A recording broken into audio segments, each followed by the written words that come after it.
90% of startups fail. And after 30 years building technology companies, scaling engineering teams, and watching brilliant founders burn through their savings on ideas nobody actually wanted, I can tell you exactly why most of them die. They skipped one step, one single step that would have saved them years of their life and tens of thousands of dollars. That step is validation. And in the next 10 minutes, I'm going to walk you through the exact framework I use across every venture I build, from SaaS platforms to AI agents to fundraising technology, so you never become another statistic. Quick intro for those who don't know me. I'm JT. I've spent the last 30 years in the trenches of technology, founded companies, served as CTO and CIO across multiple ventures, and right now I'm actively building and operating 3 companies at the same time, including an AI cloud engineering agent, a B2B cold email platform, and our SVL community. I've also completed 31 Ironman triathlons and raced at the Ironman World Championship in Kona, which I bring up only because the discipline that gets you across that finish line is the exact same discipline that gets a startup from idea to scale. I'm not here to sell you theory. I'm here to give you what actually works because I'm doing it right now.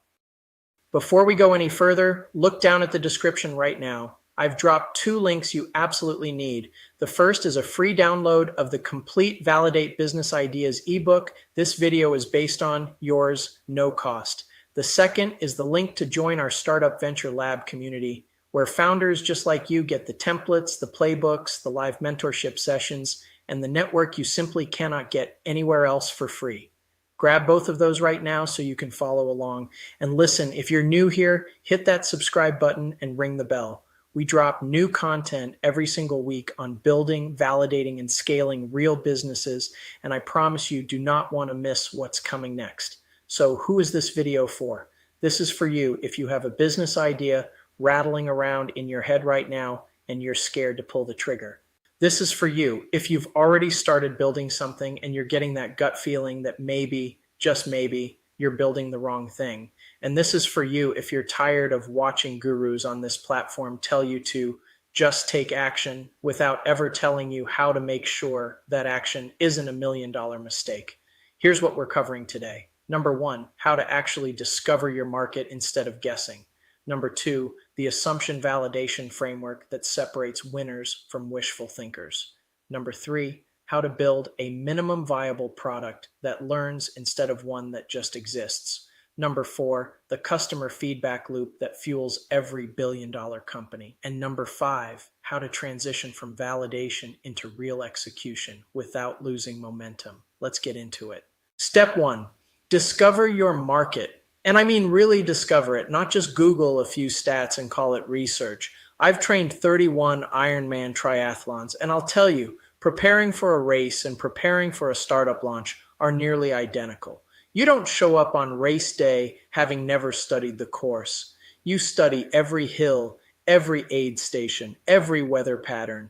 Your market is your course, so study it.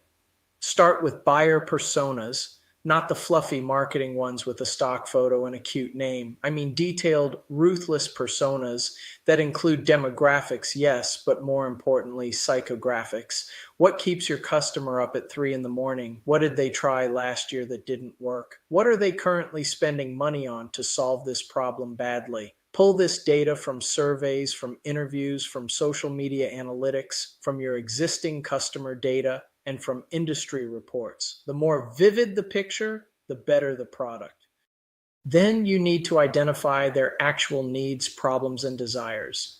Ask yourself 4 questions. What challenges does my audience face daily? What goals are they trying to achieve? What are they using right now, and how unhappy are they with it? And what do they wish existed that doesn't yet? When you can answer those 4 questions with hard evidence, not opinion, you're already ahead of 90% of founders. Now layer in quantitative data, A/B testing, market size analysis, competitor analysis, web analytics. And here's where most people mess up. They confuse activity with insight. Don't just collect data. Look for patterns. Look for correlations. Find the unexpected demographic that lights up. That's your gold. Now, step two, validating your assumptions. This is where I see most founders crash and burn. Every single thing you believe about your business right now is an assumption until you prove it. Market assumptions, customer assumptions, product assumptions, business model assumptions. Write them all down, every single one. Then prioritize them by impact and uncertainty. Test the ones first that, if they're wrong, would completely blow up your business. Don't waste time validating the safe stuff. Hunt the dangerous assumptions first. That's how veterans do it. That's how you save 18 months of your life. Step three, build a minimum viable product. And I need you to hear me on this one because the word minimum gets misunderstood constantly. Your MVP is not a junky, half-broken version of your final product. It's a strategic learning tool. It's the smallest possible thing you can put in front of real users to test whether your core value proposition actually holds up in the wild. That's it. That's the whole job. Here's the framework. Take every potential feature you've dreamed up and sort them into three buckets. Must-have features that solve the core problem, nice-to-have features that add polish, and can-wait features that are honestly just your ego talking. Build only the must-haves. Everything else is a distraction that delays your learning and burns your runway.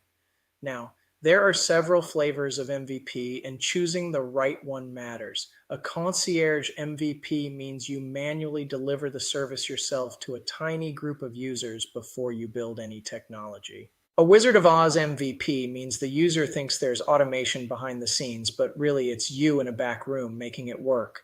A landing page MVP is exactly what it sounds like. A single page with a sign-up form to gauge interest before you build anything. A single feature MVP focuses on one knockout capability, and a piecemeal MVP stitches together existing tools, Zapier, N8N, off-the-shelf software, to deliver value without writing custom code. I personally use N8N every single day across my ventures to build piecemeal MVPs in hours instead of months. That's the power of modern tooling. You don't need a $40,000 dev budget to validate an idea anymore. You need a weekend and the right framework. Now, build it agile, iterate weekly, daily stand-ups, user stories, continuous integration, and do not, I repeat, do not chase perfection. Embrace imperfection. Your goal is to learn, not to launch a polished product. Polish comes later after the market tells you what's worth polishing. Once your MVP is live, gather feedback aggressively through in-app surveys, user interviews, usage analytics, A/B tests, and social listening. But here's the trap. Watch out for the loud minority. There's always going to be a small group of vocal users whose opinions don't actually represent your market. Cross-reference everything qualitative against your quantitative data. Trust the numbers, listen to the words. Step 4. The customer feedback loop. This is the engine that powers every successful company I've ever built or advised. A real feedback loop has 5 parts. Define what you actually want to learn. Choose the right channels, surveys, interviews, focus groups, in-app feedback, support tickets. Implement collection at the right moment in the customer journey, not randomly. Analyze and interpret with discipline, looking for trends, not anecdotes. And then, most importantly, act on what you find. Most founders skip that last step. They collect feedback and then sit on it. Don't be that founder. A few advanced moves I want you to steal. Use Likert scale questions for quantifiable attitude data. Use skip logic so customers only see the questions relevant to them. Optimize every survey for mobile because that's where 90% of your responses are coming from. And use micro surveys, 2 or 3 questions max, instead of those bloated 20-question monsters that nobody finishes. And watch out for confirmation bias. This is the silent killer. You will subconsciously hunt for evidence that supports what you already believe. Fight it. Seek disconfirming evidence on purpose. Bring in diverse perspectives. Use blind analysis when you can. The truth doesn't care about your feelings, and the market doesn't care about your assumptions. Step 5. from validation to execution. Once your assumptions are validated and your MVP has traction, the game changes. Now you're scaling. Your technology infrastructure has to handle real load. So lean on cloud scalability and automate everything you can. Your product strategy has to evolve based on real user data. Your team has to grow with clear values and strong onboarding. And the financials become non-negotiable. Track your customer acquisition cost, track your lifetime value, watch your burn rate like a hawk, know your runway down to the week, master your unit economics. If you ever raise outside capital, investors will rip you apart on these numbers, so know them better than anyone in the room. But here's what nobody tells you. The biggest competitive advantage in the startup game isn't capital. It isn't credentials. It isn't even the idea. It's adaptability, the ability to take a punch from the market, learn from it, and pivot faster than your competition. That's what separates the founders who build legacies from the ones who write LinkedIn posts about what could have been. Look, I've done this for 30 years. I've built companies that hit the Inc. 5000. I've launched SaaS platforms, built AI agents, and helped scale ventures across athletics, medical, logistics, and B2B technology. And every single one of those wins started with the same boring, unglamorous work we just walked through. Discover the market, validate the assumptions, build the lean MVP, listen to customers, execute with discipline. That's it. That's the whole game. Anyone who tells you there's a shortcut is selling you something. Now, here's where I want to invite you to take the next step with me. If this video clicked for you, if you felt that light bulb moment, then you belong in the Startup Venture Lab community. This isn't another course. It isn't another paid mastermind that drains your wallet. Startup Venture Lab is the community I built specifically for founders who are serious about doing the work right. Inside, you get access to the templates we use across my own portfolio companies, the validation frameworks, the MVP roadmaps, the customer feedback systems, the financial trackers, all of it. You get mentorship from operators who have actually built and scaled real businesses, not theorists. And you get a network of founders going through the same battles you are right now in real time. The link to join is in the description, right next to the link to download the free ebook this video is based on. Go grab both. And if you got value from this, do me one favor. Hit that like button. Drop a comment below telling me which of the 5 steps you're tackling first, because I read every single comment and I'll respond personally when I can. And if you haven't already, hit subscribe so you don't miss the deep dives we're publishing every week on cold email automation, AI-powered cloud engineering, scaling SaaS, and the real entrepreneurial playbook from someone who's actually in the arena.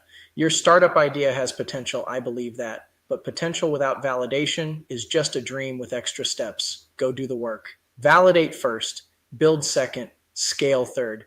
And come find me inside the community when you're ready to level up. I am JT, and I will see you in the next one.